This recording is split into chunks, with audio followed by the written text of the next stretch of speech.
Okay, we're going to take a look at the poem After by Philip Marston.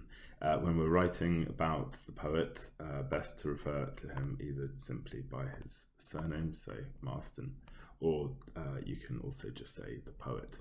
Now, the first thing probably to note here is the title After, obviously referring to a period of time after, beyond a sort of an event that perhaps was significant. And what we see here actually is a poet who died relatively young, and whose life was filled with a variety of sort of personal tragedies. And the sense, I think, overall in this poem is one of sort of looking back and reflecting on how brief, how fleeting the joyful things in life were, and the way that after they have passed, there's a lot of time to sort of reflect and perhaps feel a sense of a sadness about what's happened. For Marston, in particular, he was his life was struck by, as I said, a number of tragedies. His wife died shortly after they married.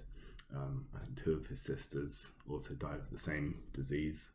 And then his father, whom he was quite close to, as well as one of his other close friends, also died. And he himself, Marston, suffered from quite ill health, and gradually his eyesight deteriorated over the course of his life. So he did have quite a challenging, difficult life. So that perspective, I think, comes through here in this poem as he writes from after the joys that he's experienced, and sort of looks back and realizes just how brief they were and how quickly time passes. Now I'm going to read the poem, and after that we'll talk about some of the key language features and some of the key structural features. These are the sort of the techniques or devices that Marston has used to convey what he's saying in a sort of interesting, striking, memorable fashion. So here's the poem, first of all. After.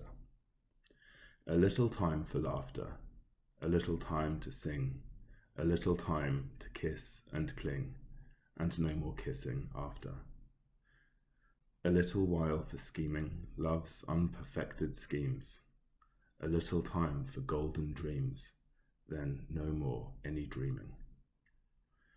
A little while 'twas given to me to have thy love. Now, like a ghost, alone I move about a ruined heaven. A little time for speaking things sweet to say and hear, a time to seek and find thee near, then no more any seeking. A little time for saying words the heart breaks to say, a short, sharp time wherein to pray, then no more need for praying. But long, long years to weep in and comprehend the whole, great grief that desolates the soul, and eternity to sleep in.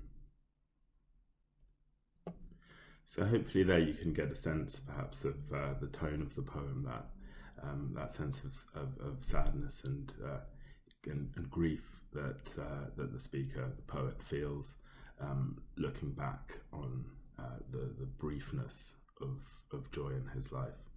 I think probably the place to start is by noting Marston's use of Anaphora. So I'm just going to highlight that over here. Anaphora is here we can see in a little, a little, a little. So this is repetition of the same word or short phrase at the start of multiple consecutive lines. And I think this is something that we see sort of going on throughout the poem. He repeats this phrase many times, a little time or a little while. So they're basically synonymous. So the sense of time being, passing rapidly, and joyful moments being something that disappear quickly. So that's probably, I would say, the kind of the dominant technique in a sense that shapes the poem, quite literally shapes the poem, because it's how he begins so many lines, and I think the emphasis, or rather the anaphora, really helps emphasize his key message, which is that the life is short. So let's look now at what there has been so little time for in his life. And if we look in the first stanza, we get a series of images that are to do with this sense, I think, of joy, but obviously combined with this repeated phrase, a little. They emphasize just how short, how brief the time for joy is. So these are some of the things that he says that there is just a little time for. So laughter, singing, kissing, cling. So let's take a look at some of these in a bit more detail. So laughter and song, I think both have quite powerful connotations of sort of joyfulness, and we might imagine that he's talking about some of his close personal relationships with some of the people who I mentioned at the start. He lost to disease. So we might think about the closeness of those relationships, the sense of comfort and joy, the laughter and song that he enjoyed with them, and how little time now he realizes there was for those things. And then in the third line of the first stanza, we get a sense perhaps of something a bit more in terms of a romantic relationship, that idea of kissing, clinging. And cling's an interesting word choice here, I think, because it implies that sense of closeness, I suppose, if you cling on to somebody or holding on to them.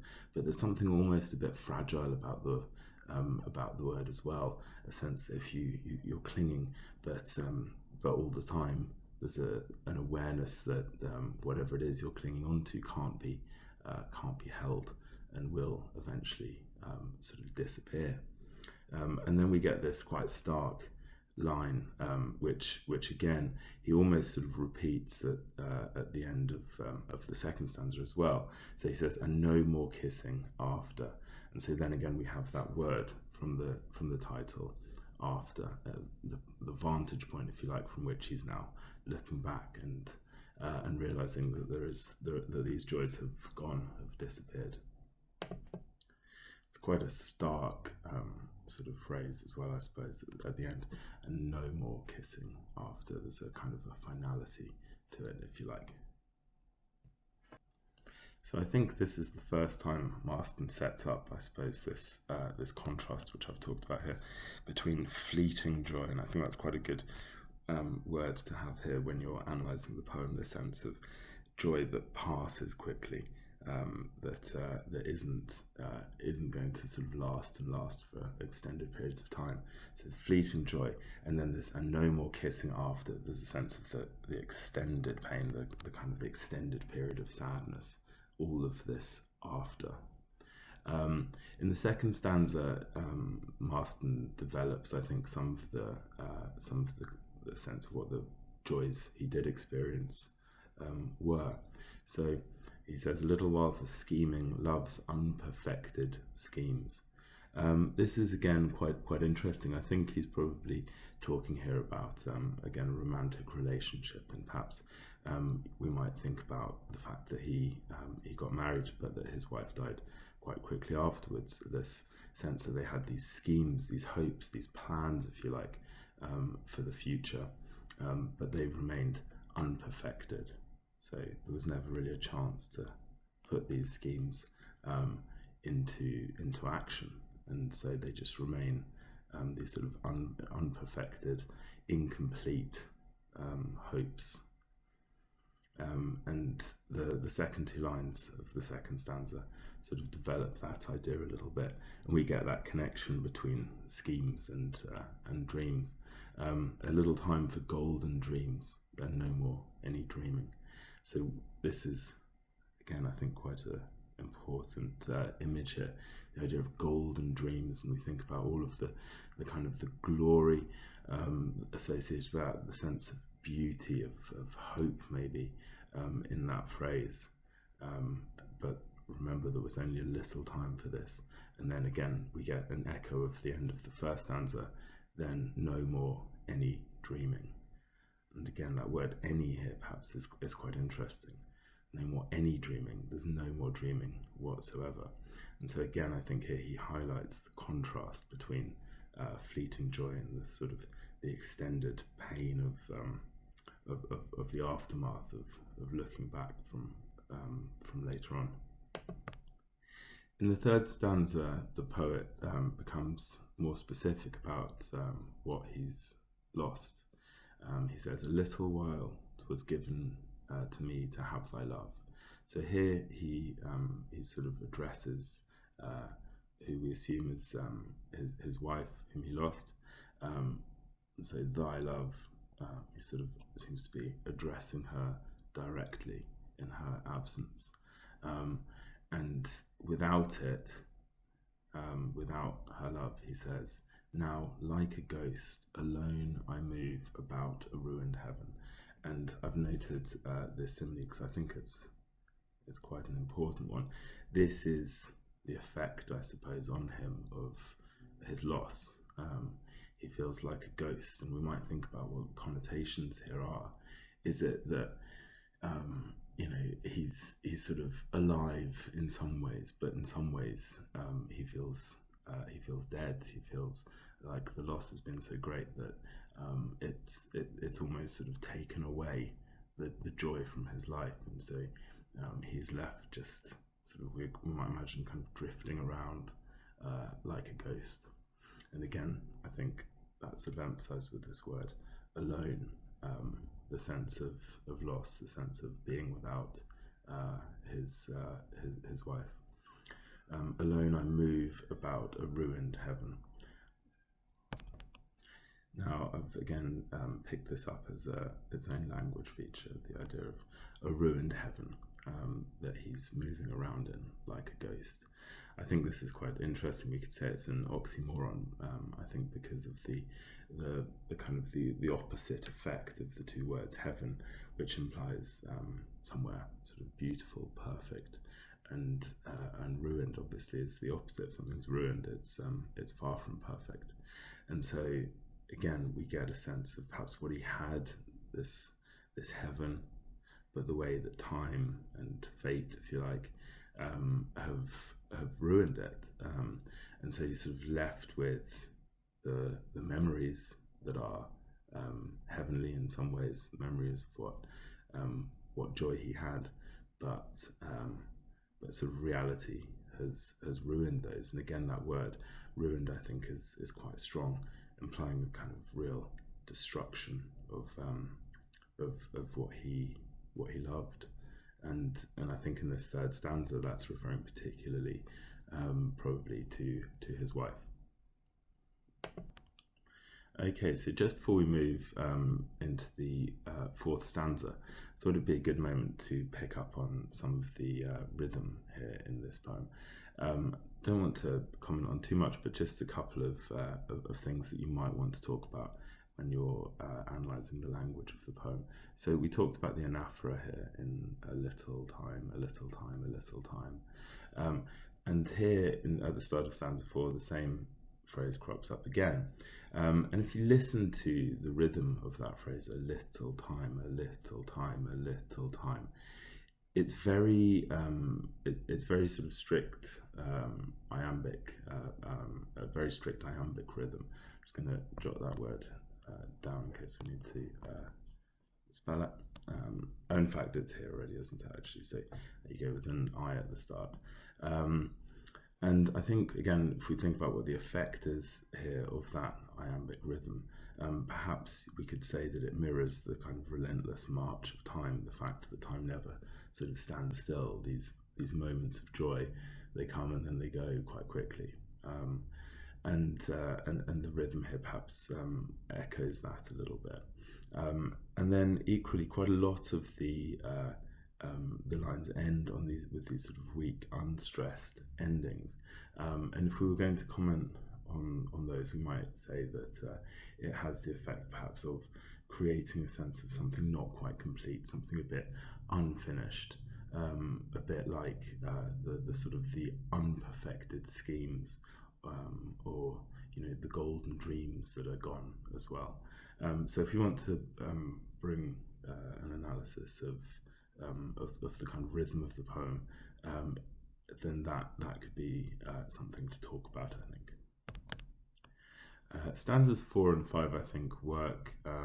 They're quite sort of closely related in some ways. So, little time for speaking, things sweet to say and hear, a time to seek and find thee near, then no more any seeking. Here again, he seems to be addressing his wife and talking about perhaps the early days of their courtship, or perhaps the early part of their marriage, and the sense of their love for one another coming through in their conversations that they had. A little time for speaking, things sweet to say and hear. So this sense that not only did he love her, saying sort of sweet things to her, but also he was hearing sweet things, from her. So I think the language here, things sweet to say and hear, really kind of emphasizes their mutual love for one another.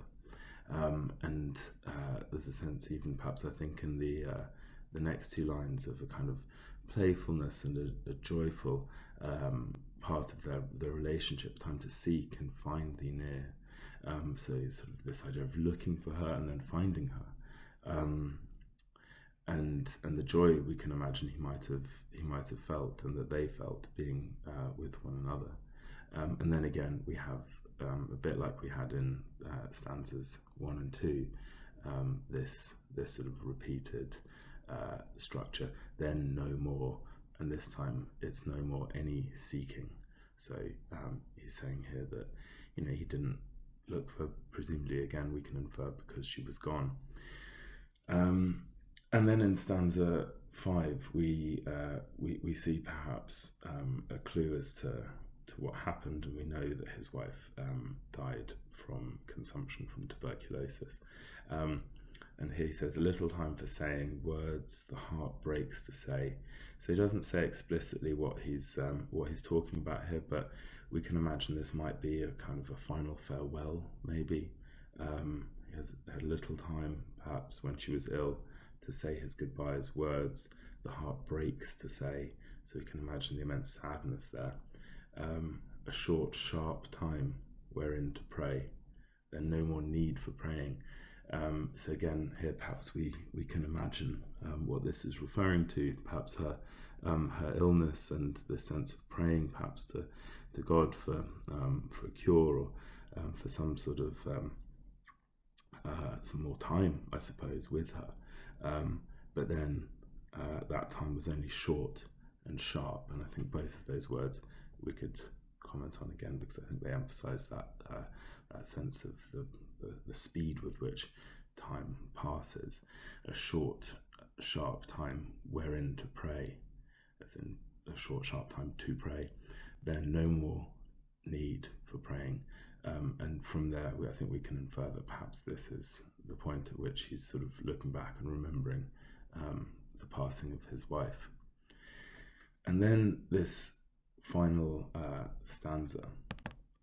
Well, all previous 5 stanzas have begun with the words a little, and this one gives us a sort of an alternative perspective. This is now from after all of these things, all of these joys have passed, and these moments of sadness are what he's left with. And he says, but long, long years to weep in. So first thing I want to point out here is the repetition of long, long years. It really, I think the repetition here really emphasizes just how much time he sort of felt that he has had to look back and reflect on how quickly the joy in his life passed, and the long years to weep in. And again, here I think we should go back and think about this as Marston extending the contrast between the kind of the fleeting joy and the extended pain. He has long, long years to weep in, for the sadness really to sort of to be with him.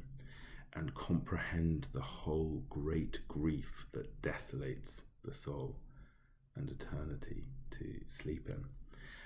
So in this time, looking back after these things have happened, he has a long time, he says, to weep, to cry, to feel that sadness, and to try to comprehend the whole great grief.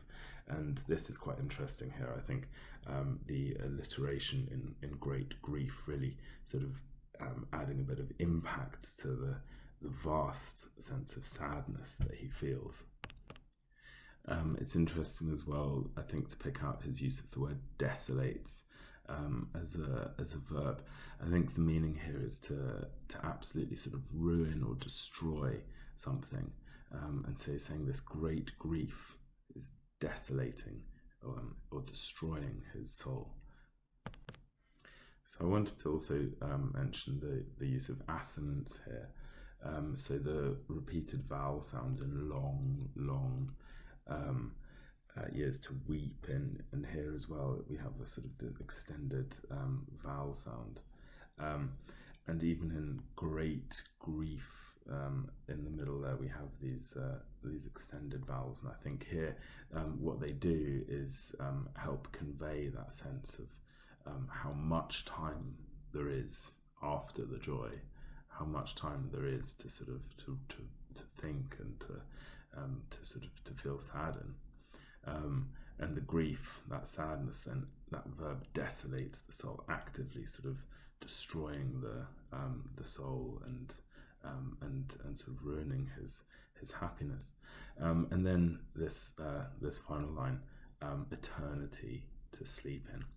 So saying perhaps that after the joy and after the grief, the final sort of place is death.